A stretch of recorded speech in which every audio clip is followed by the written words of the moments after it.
24 अगस्त 2023 इस दिन राहुल गांधी कारगिल में थे। ये वही कारगिल है जो 1999 में जंग का मैदान था। इसी मैदान में भारत को ललकारा गया, देश कारगिल के लिए एकजुट हुआ और भारतीय सेना ने जीत का परचम लहराया। इस जीत ने कारगिल को अमर कर दिया। हर भारतीय की जुबान पर अब कारगिल है।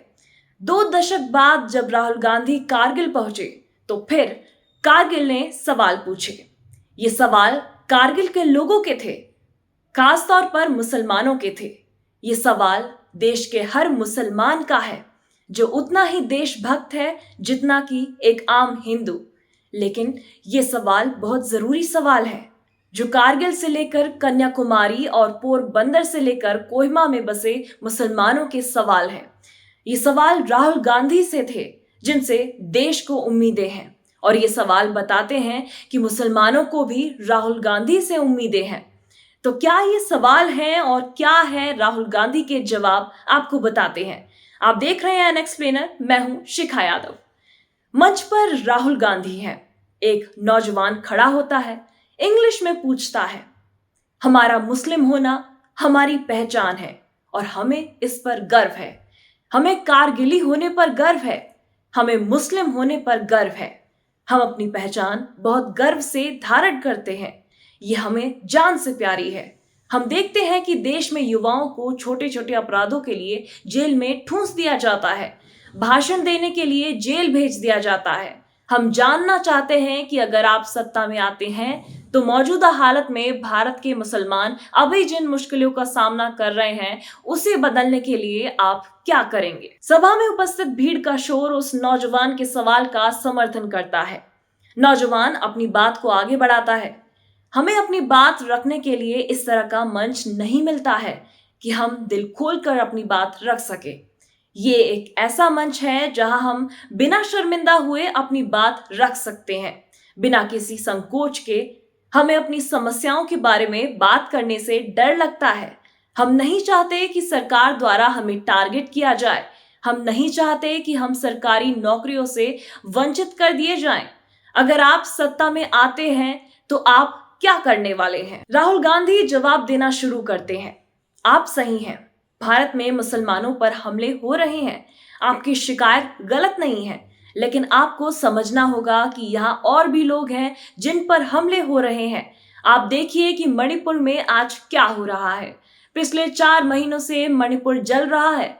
आपको ये बिल्कुल नहीं सोचना चाहिए कि सिर्फ आप पर हमले हो रहे हैं। ये मुसलमानों के साथ हो रहा है, दूसरे अल्पसंख्यकों के साथ हो रहा है, ये दलितों के साथ हो रहा है। राहुल गांधी ने कारगिल के नौजवानों को वादा किया कि हम इसके खिलाफ लड़ने के लिए दृढ़ प्रतिज्ञ है।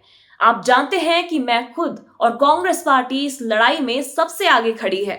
आपका धर्म चाहे जो भी हो, आप किसी भी समुदाय से ताल्लुक रखते हो, आप कहीं के भी रहने वाले हो, आपको इस देश में सुरक्षित महसूस करना चाहिए।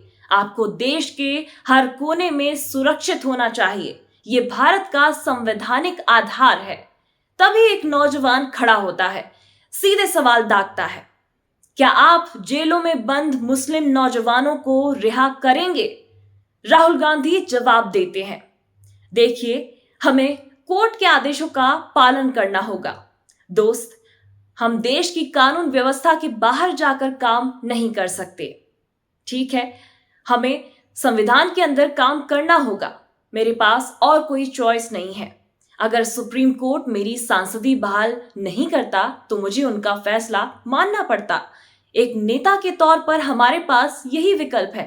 लेकिन आप जो कह रहे हैं, बिल्कुल, हम किसी भी धर्म, किसी भी जाति, किसी भी समुदाय और किसी भी भाषा के प्रति गलत ना हो, इसे लेकर बहुत संवेदनशील हैं, ये पक्का है।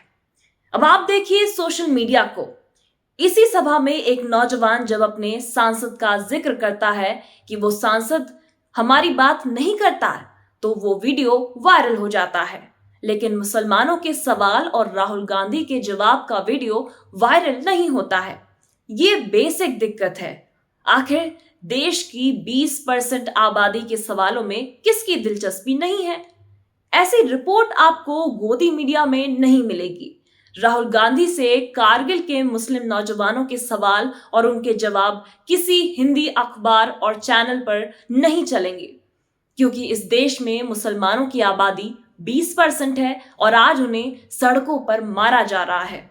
तो घरों में अतिक्रमण के नाम पर बुलडोजर चल रहा है, और जब मुसलमान विपक्ष के नेता से अपनी बात कहता है तो उसकी रिपोर्टिंग नहीं होती। शुक्रिया है बंगाल के टेलीग्राफ अखबार का, जहां इस तरह की खबरें पढ़ने को मिलती हैं। अगर आप ये वीडियो YouTube पर देख रहे हैं तो हमारे चैनल को सब्सक्राइब करें, और Facebook पर देख रहे हैं तो हमारे चैनल को लाइक करें। वीडियो को शेयर करें और अपनी प्रतिक्रियाओं से हमें अवगत कराएं। आप सबका शुक्रिया। नमस्कार।